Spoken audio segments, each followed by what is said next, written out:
Olá, alunos, sejam bem-vindos a mais um curso de Física 2, a mais uma aula de Física 2. Lembrando que essas aulas são destinadas aos cursos de Engenharia Ambiental e Engenharia Civil, certo?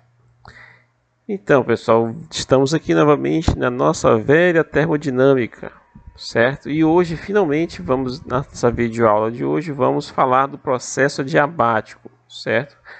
Que era um dos processos que eu omiti, de forma proposital, uma vez que a partir dele a gente tem várias coisas para serem analisadas, vários pontos a serem discutidos, certo?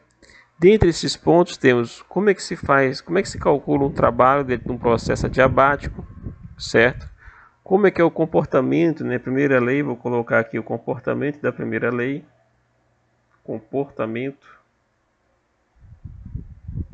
Repara que o comportamento aqui eu vou colocar entre aspas, comportamento da primeira lei da termodinâmica dentro de um processo adiabático. Como representar um processo adiabático dentro do diagrama pressão-volume e definir o coeficiente adiabático, seja de expansão ou compressão do gás, certo? Ok, então vamos supor aqui, vamos trabalhar agora um gás ideal que a princípio é monoatômico e que possui o número de mols igual a 1, certo? Essa é a condição, digamos assim, inicial do gás. É um gás monoatômico, característica intrínseca do gás. Ele é um gás ideal, monoatômico e que o número de mols dele é igual a 1, certo? Então, como é que a gente faria uma expansão adiabática desse gás, Como é que esse gás teria sua expansão adiabática representada no gráfico pressão-volume?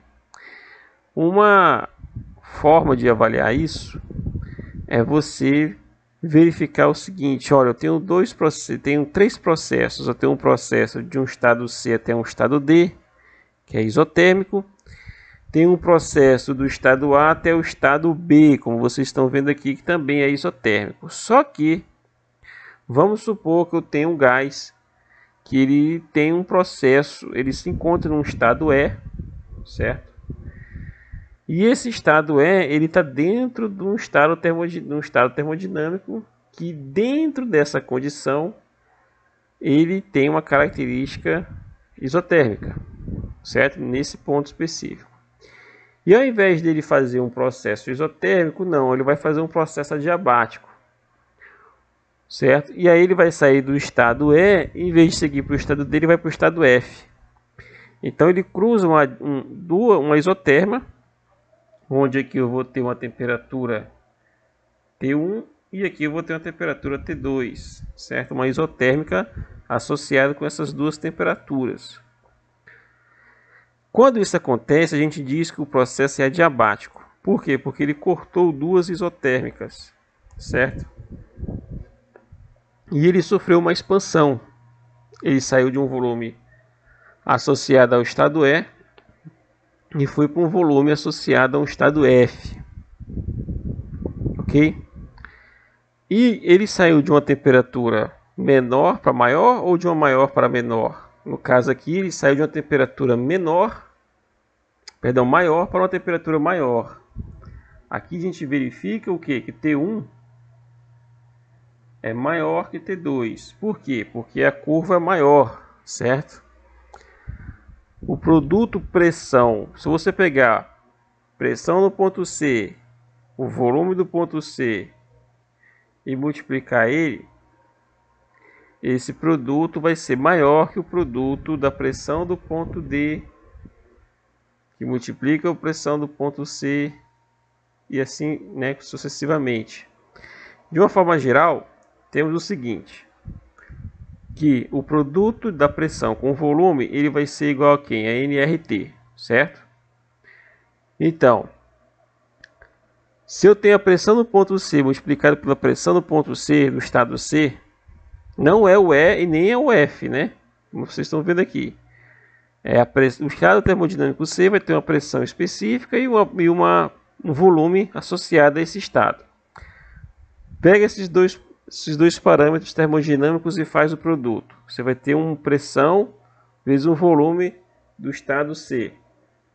Se você pegar a pressão e o volume do estado B, por exemplo, e multiplicar os dois e igualar com o do estado C, você vai verificar, né, vocês irão verificar que o produto da pressão do estado C com o volume do estado C é maior que a pressão do estado B multiplicada pelo volume do estado B, certo?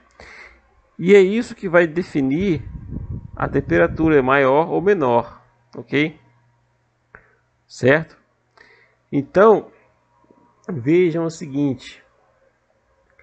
Nesse caso aqui, temos que a temperatura do ponto do estado, a isoterma CD, certo? Ela apresenta uma temperatura maior que a isoterma AB, certo? Então, se eu tenho um processo adiabático que sai do estado E, certo? E vai para o estado F, onde esses dois estados se encontram dentro de uma isoterma diferentes, né? Isotérmicas diferentes, a gente diz que o gás realizou uma expansão adiabática, certo? Ao sentido da seta. Não está muito bem desenhado, mas a ideia é de que ele está seguindo o sentido de expansão, né? Ele está saindo do volume final, inicial para o volume final, o volume do estado E para o volume do estado F. Então, se diz que, nesse caso, o processo adiabático é definido como sendo um processo em que ele sai de um processo isotérmico, onde eu tenho uma temperatura T1 maior do que uma temperatura de um processo isotérmico T2, né? Onde eu tenho uma temperatura T2 associada, onde T2 é menor que T1. Então, resumindo, toda vez que você vê um processo adiabático, é a curva onde você vê o corte, né, digamos assim, entre aspas, entre duas isotermas distintas, é claro, né? Duas isotermas ou duas isotérmicas, podemos falar também dessa forma, diferentes. E aí também a gente vai abordar a alma, a essência do processo adiabático. A essência do processo adiabático é essa aqui, ó. A principal característica do processo adiabático é que ele não troca calor com o meio externo. De forma nenhuma existe uma troca de calor entre o sistema termodinâmico e o meio externo da qual ele se encontra, certo? Esse sistema termodinâmico, lembrando que aqui é o gás ideal. Então o gás jamais vai fazer troca de calor. Por isso que o calor é nulo, é zero, certo? E qual é a consequência disso na primeira lei da termodinâmica? Então a consequência disso na primeira lei é a seguinte, ó. Temos que a primeira lei é definida como du igual a d'W mais d'Q. Se o processo é adiabático, esse termo aqui ele é zero. Ele morre. Então, qual é a consequência? A consequência de que num processo adiabático, a primeira lei vai afirmar o quê? Que a variação de energia interna infinitesimal é igual à quantidade de trabalho associado a esse processo, certo? Sem mistério nenhum, é isso que significa, certo? Muito bem, e aí você pode determinar o processo, você pode determinar a quantidade de calor, a quantidade de trabalho com base na energia interna e vice-versa. Então, antes de darmos o próximo passo, vamos definir essa relação aqui, ó. Quer dizer, definir não, vamos fixar isso aqui. Eu tenho que du é o que? É igual a dw, né? D' W, que é o processo quer dizer que é o trabalho em quantidades muito pequenas, certo? E o DU é a variação infinitesimal de energia interna. Ok, pessoal? Ah, Francisco, mas como é que a gente vai calcular o trabalho no processo adiabático? Então vamos fazer uma pausa. Vamos falar de um outro parâmetro muito importante, que é fundamental ser dito aqui. E depois a gente volta para responder essa pergunta de que como se calcula o trabalho no processo adiabático, certo? Como que a gente consegue definir de forma satisfatória uma relação que exprime o trabalho no processo adiabático. Bem, então vamos dar continuidade aqui nessa análise. Então, pessoal, qual é o nosso próximo passo? O nosso próximo passo é tentar estabelecer um parâmetro que vai ser fundamental para depois calcularmos o trabalho, certo? Termodinâmico do processo adiabático. Bem, então vamos pensar da seguinte forma, certo? O que nós temos aqui? Temos que a energia interna, a variação de energia interna do gás ideal, a gente descobrimos que é o quê? Que é 3 meios, né? Descobrimos não, eu falei para vocês que isso aqui vai ser uma espécie de ato de fé, né? Que eu tinha dito para vocês, olha, acreditem que depois eu vou mostrar para vocês que a energia interna do gás é 3 meios de nRT, mas não agora, só posteriormente que eu vou mostrar isso para vocês. Mas a variação da energia interna DU é o que? É 3 meios. A gente está falando de 1 mol de gás, então não precisa colocar o N, né? Vamos colocar diretamente o R e multiplica com o DT. Esse 3 meios de R a gente já sabe quem é. É o nosso amigo capacidade térmica a volume constante. Então esse 3 meios de R a gente já sabe quem é. Ok? Podemos deixar ele dessa forma, né? Mas é bom sempre a gente frisar aqui que 3 meios de R é a capacidade térmica a volume constante. Esse camarada aqui vai ser importante depois, ok? Então isso aqui é uma forma de como expressar a energia interna em função da constante universal do gás e da sua variação infinitesimal de temperatura. Agora o trabalho, a gente sabe o que? Que o trabalho, né? O D', lembrando a vocês que isso aqui não é uma variação infinitesimal de trabalho, é simplesmente uma simbologia para representar quantidade pequena de trabalho.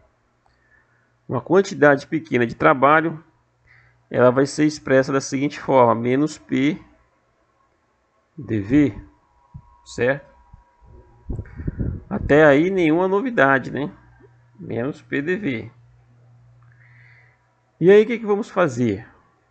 Vamos igualar essas duas relações, né? Então temos 3 meios de R dt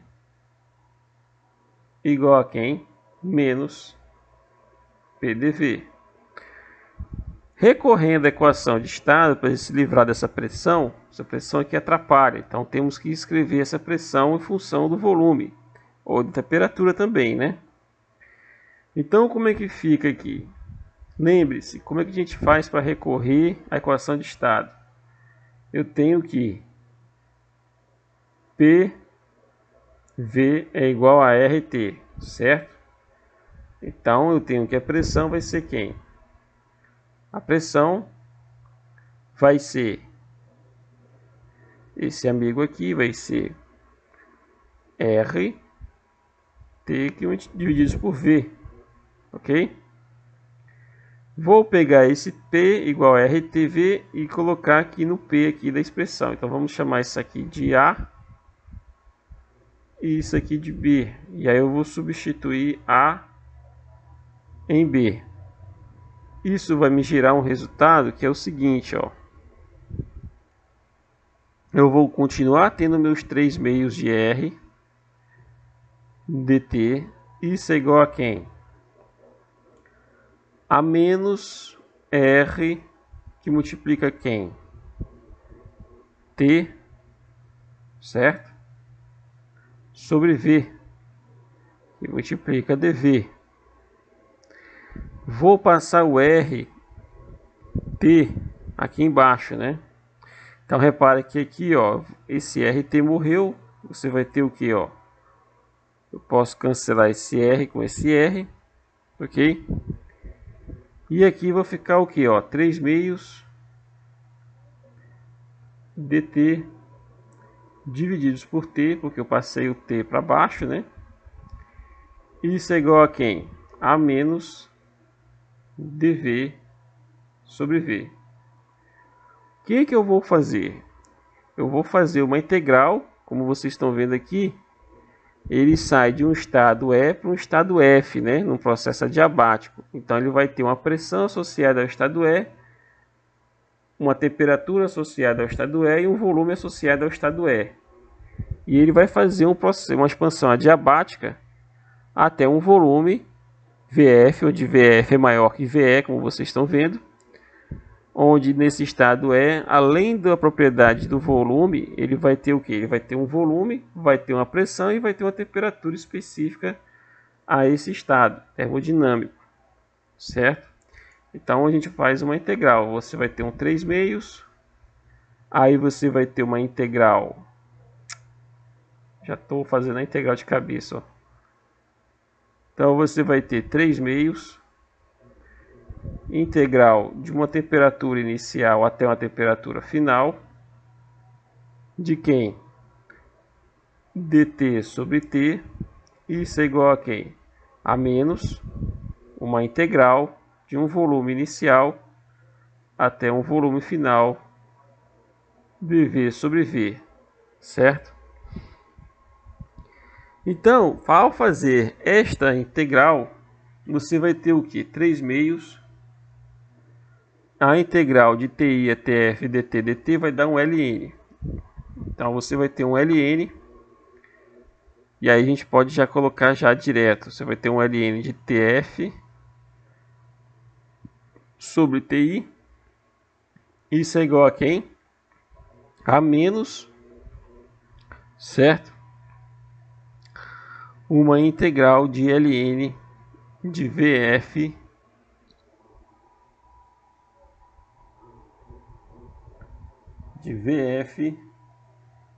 sobre vi, certo? Ok? E aí a gente pode colocar esse fator 3 meios aqui perto do v, né? Ok? A gente pode fazer dessa forma também, não tem problema. E aí você vai ter o seguinte, ó. A gente pode colocar dessa forma. Se eu tenho um número multiplicando o logarítmico, o que vai acontecer?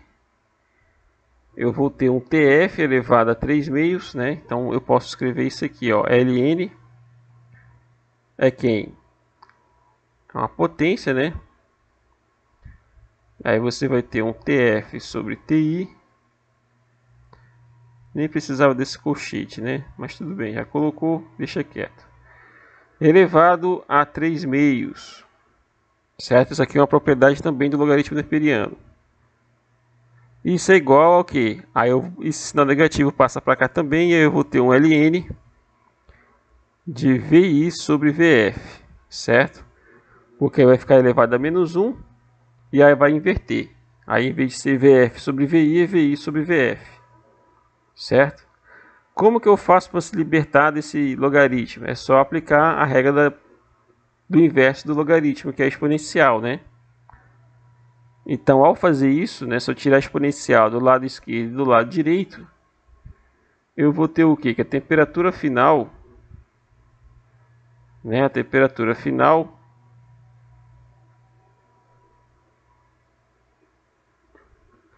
elevado, divididos por temperatura inicial elevado a 3 meios, é exatamente igual a quem? Ao volume inicial, dividido pelo volume final, aqui posto aqui, presente, certo? E aí eu vou ter o que? Eu vou isolar, né? Eu vou escrever aqui um TF elevado a 3 meios, certo? Que multiplicam TI, né? Elevado ao quê? A menos 3 meios, certo? Porque são os dois termos elevados a 3 meios, certo? Porque TI é quem? É 1 sobre TI, eu vou fazer devagar, certo? Aqui eu tenho TF elevado a 3 meios, certo?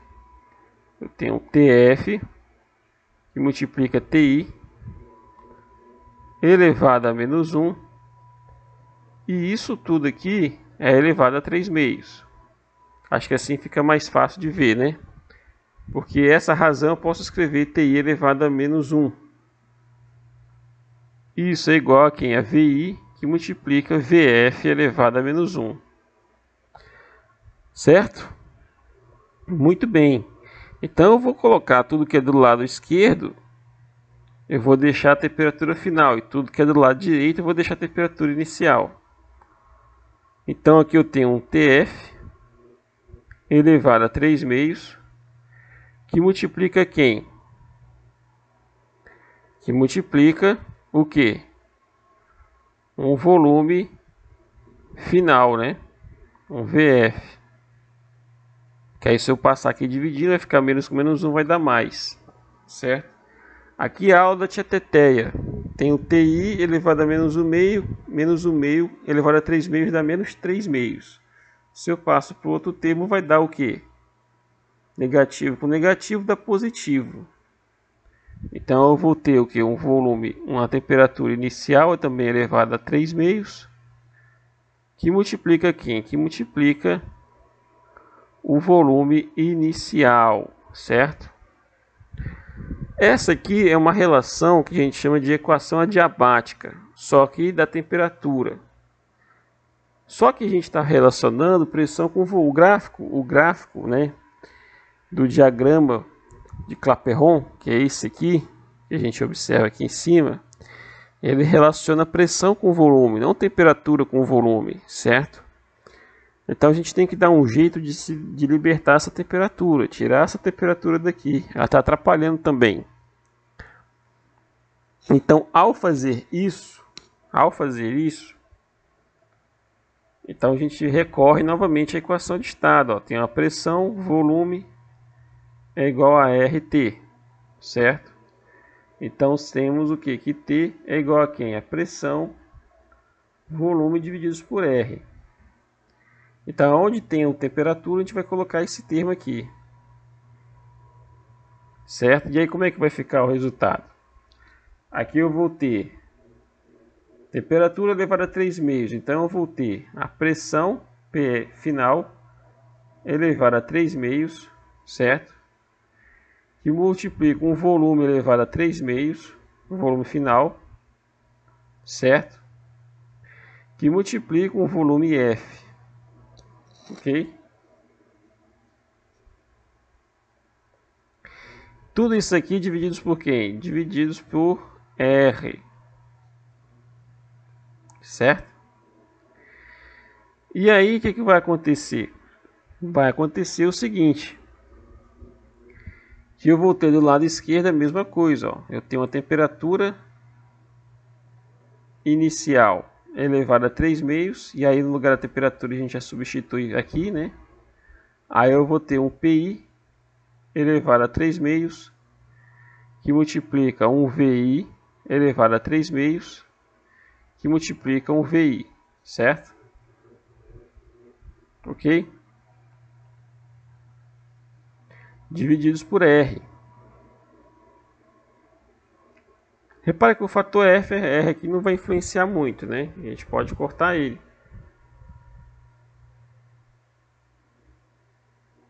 Então, o que vai ficar no resultado final aqui dessa expressão? Eu vou ter uma pressão. Essa pressão final elevada a 3 meios, que multiplica quem? O volume final elevado. Aí você vai ter, conserva a base e soma os expoentes. Aqui a gente pode cortar esse R aqui, que esse R não vai ter mais influência. Aí você vai ter o que? Um volume final vezes um volume final. Conserva a base e somos os expoentes. 2 vezes 1, 2, mais 1, 3. 5 meios.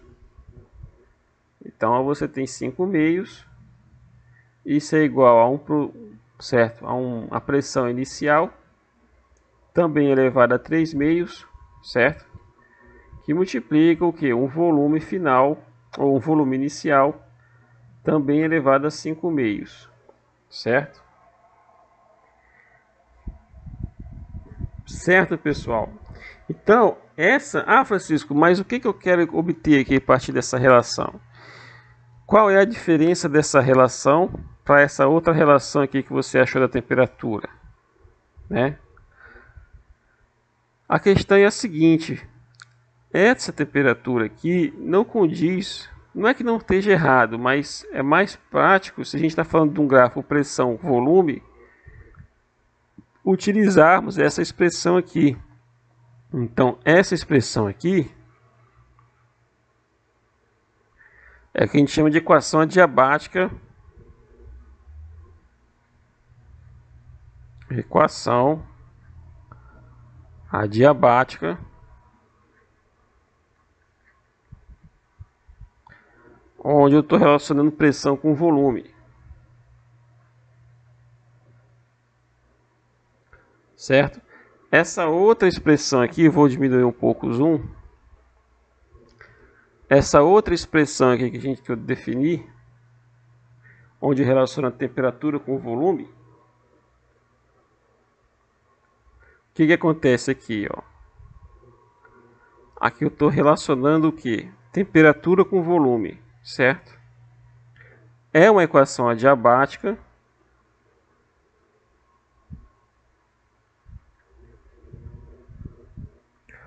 Onde eu estou relacionando o que? A temperatura em função do volume, certo? Nenhuma das duas estão erradas, vai depender do contexto do problema que você vai querer resolver, ou das informações que você tiver presente. Se eu não tenho acesso à pressão, valores da pressão final e inicial, então eu recorro à temperatura. Se eu não tenho, digamos assim, uma relação das pressões finais e iniciais, eu recorro à temperatura, se inicial e final, né? Mas se eu tiver essas pressões, tanto no estado final quanto no estado inicial, eu posso usar essa equação aqui de baixo, certo? E se eu não tiver o volume, como é que faz? Aí você substitui, né? Novamente você reescreve a equação de estado aqui, só que agora não para a temperatura, mas para o volume. No caso aqui, como é que seria para o volume? Né? Vamos supor que eu queria fazer o gráfico agora de temperatura e pressão, ao invés de pressão onde o volume seja variável independente. Certo? O caso seria o volume. Eu poderia escrever o volume da seguinte forma. É a RT dividido pela pressão. Não teria problema nenhum.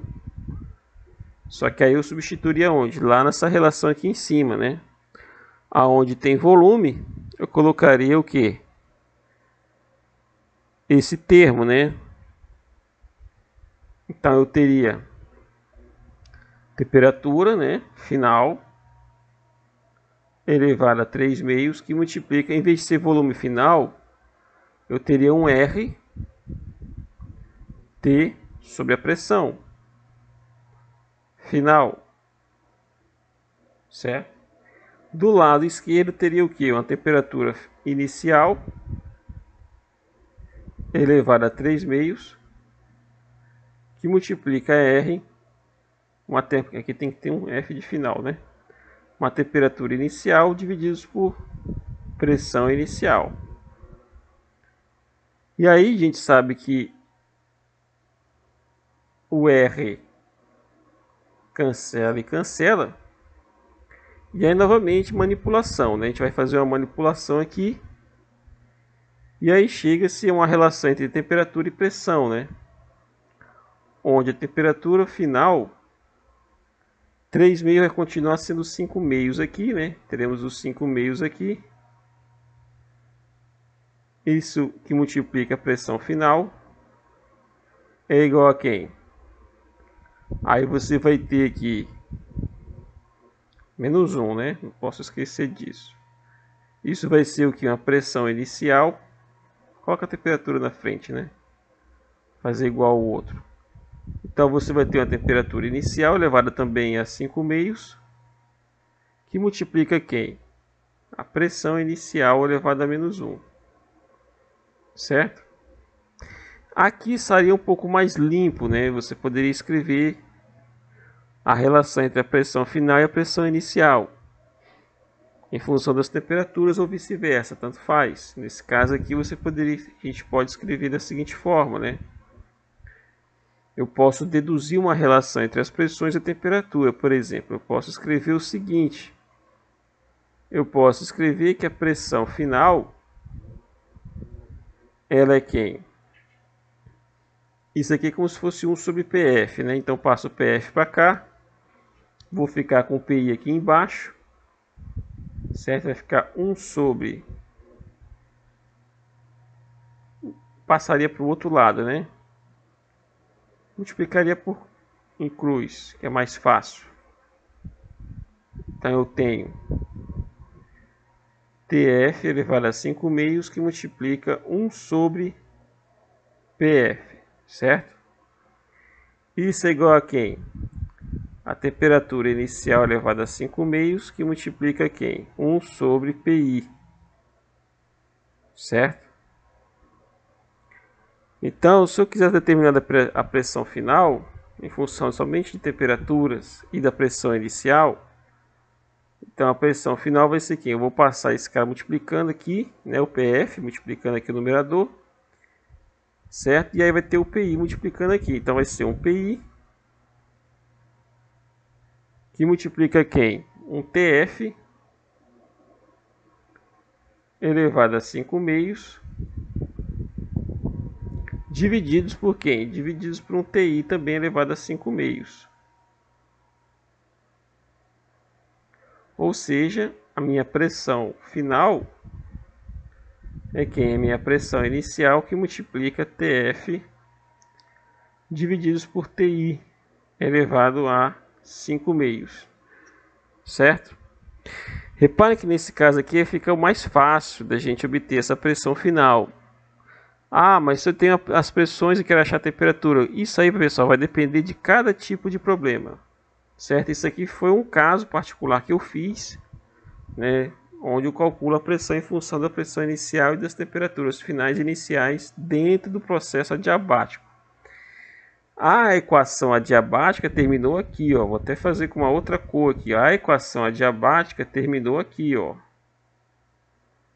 Na verdade, aqui embaixo. A gente pode escrever dessa outra forma aqui, ó. Pode ser tanto essa aqui da esquerda quanto da direita. Mas vamos colocar aqui da esquerda, que é mais fácil de ver aqui, ó. Essa aqui é a equação adiabática, para o caso onde eu tenho a pressão em função da temperatura, pressão e temperatura, né? Ok? Agora, se o que você vai querer determinar, se é a pressão final, se é a temperatura final, aí isso vai depender do exercício do problema que você está querendo resolver. Muito bem, isso aqui foi muito bem feito, né? Eu deduzi tudo de forma bem detalhista. Mas isso aqui foi um caso particular, ou seja, para um caso em que eu tenho o quê? Um gás monoatômico e o número de mols igual a 1, certo? Apesar que o número de mols aqui não vai influenciar o problema, mas a natureza do gás sim. Se é um gás monoatômico, repara aqui que quando a gente escreve a energia interna dele, aparece o fator 3/2, né? Se fosse outro tipo de gás, por exemplo, um gás diatômico é 5/2. Então, se eu tenho 3/2 ou 5/2, eu não posso simplesmente colocar de forma, digamos assim, específica. Eu tenho que fazer uma generalização. Para quê? Para que essa expressão, essa, digamos assim, dedução seja válida tanto para um gás monoatômico como para um gás diatômico. Então, o que a gente tem que fazer? adaptar essa dedução para um caso generalista, né? Para um caso geral.